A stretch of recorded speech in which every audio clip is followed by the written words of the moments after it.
Chers étudiants de deuxième année CPST, Assalamu alaikum wa rahmatullahi ta'ala wa barakatuh. La quatrième partie du chapitre onde électromagnétique est consacrée à l'aspect énergétique de l'onde électromagnétique qui se propage dans le vide. On rappelle que l'une des caractéristiques principales de l'onde est sa capacité de transporter de l'énergie.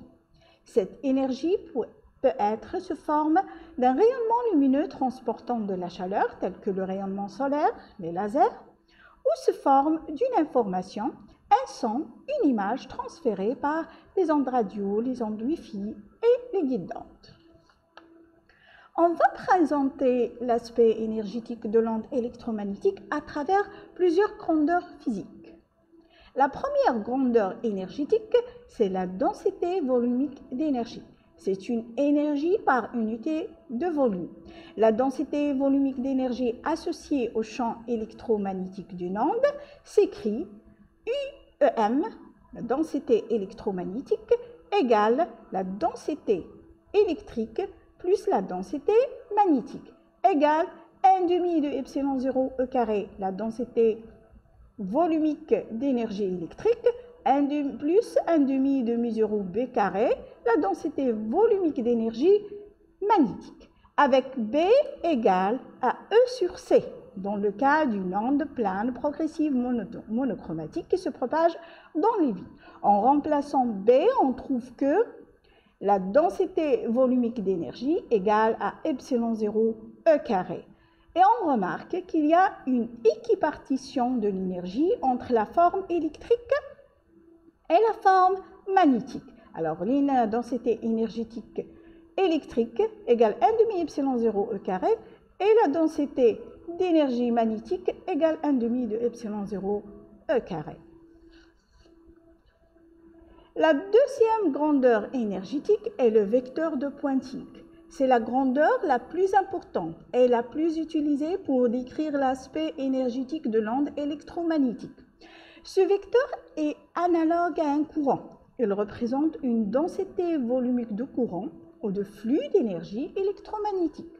Pour une onde plane progressive monochromatique qui se propage dans le vide, P égale E vectoriel B sur mu0 égale la densité volumique d'énergie électromagnétique fois la vitesse de la lumière dans le vide fois UK, la direction de propagation. Qu'est-ce qu'on peut déduire de cette expression de vecteur de Poynting? D'abord, P est un vecteur axial. Le trièdre E, B et P est direct. Alors, P, le vecteur de Poynting, est perpendiculaire au champ E et au champ B. Deuxièmement, P, le vecteur de Poynting, est dirigé dans le sens de propagation de l'onde plane, décrit bien sûr par le vecteur UK. P représente la puissance électromagnétique qui traverse une unité de surface. Et dernièrement, l'énergie transportée par l'onde électromagnétique décrite par le vecteur de Poynting se propage à la vitesse de la lumière c. C'est la vitesse de la propagation des ondes électromagnétiques dans le vide. Une simple représentation qui montre une onde plane progressive monochromatique se propageant en suivant la direction Z dans le vide. E et B sont perpendiculaires à Z, parce que l'onde dans le vide est une onde transversale. Et le vecteur de Poynting, lui, il est parallèle à Z. Il est perpendiculaire au plan d'onde. Deux autres grandeurs énergétiques découlent directement du vecteur de Poynting. Ce sont la puissance instantanée et la puissance moyenne. La puissance instantanée représente une énergie par unité de temps. P égale l'intégrale double de P, le vecteur Poynting, à travers un élément de surface ds. Si l'élément de surface est parallèle à la direction K, alors la puissance instantanée, ça sera nul. Il n'y a pas une énergie transportée à travers les surfaces parallèles à la direction de propagation. Si maintenant l'élément de surface est perpendiculaire à la direction de propagation, la puissance instantanée, ça sera maximale à travers cet élément de surface. La puissance moyenne, c'est la moyenne temporelle de l'énergie transportée. Pour trouver la moyenne de P, on doit calculer la moyenne de vecteur de pointure, qui dépend de la moyenne de la densité volumique d'énergie. Cette dernière, sa valeur moyenne, résulte de la moyenne de champ électrique E carré.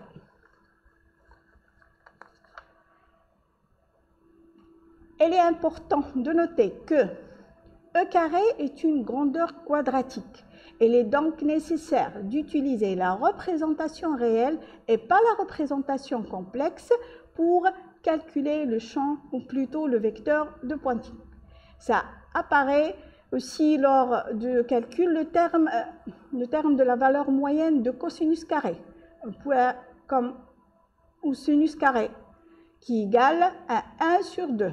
On peut montrer ça en utilisant bien sûr la définition d'une moyenne temporelle d'une fonction et les caractéristiques trigonométriques de cosinus et sinus.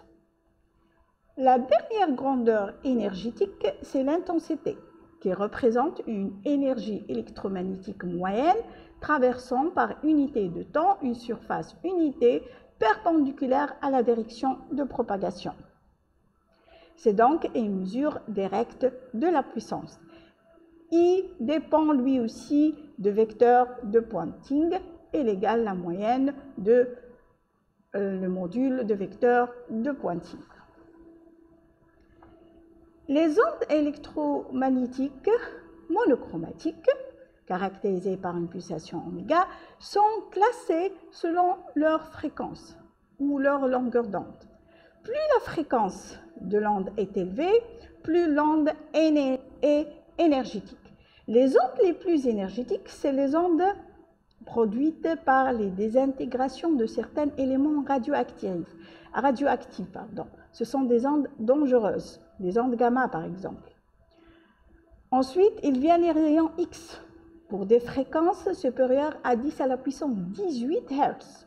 Pour la lumière visible, la lumière qui nous vient du soleil, les fréquences relatives sont comprises entre 10 à la puissance 14 et 10 à la puissance 16 Hz. Les ondes radio et les ondes micro-ondes, ou les micro-ondes par exemple, sont les ondes les plus faibles énergétiquement. Leur fréquence s'étend de 100 kHz à 1000 MHz. On termine avec l'aspect énergétique des ondes électromagnétiques et avec la première partie du chapitre ondes électromagnétiques qui a été consacrée à la propagation des ondes électromagnétiques dans le vide. La suite, ça sera par la propagation des ondes électromagnétiques dans la matière. À la prochaine, Inch'Allah.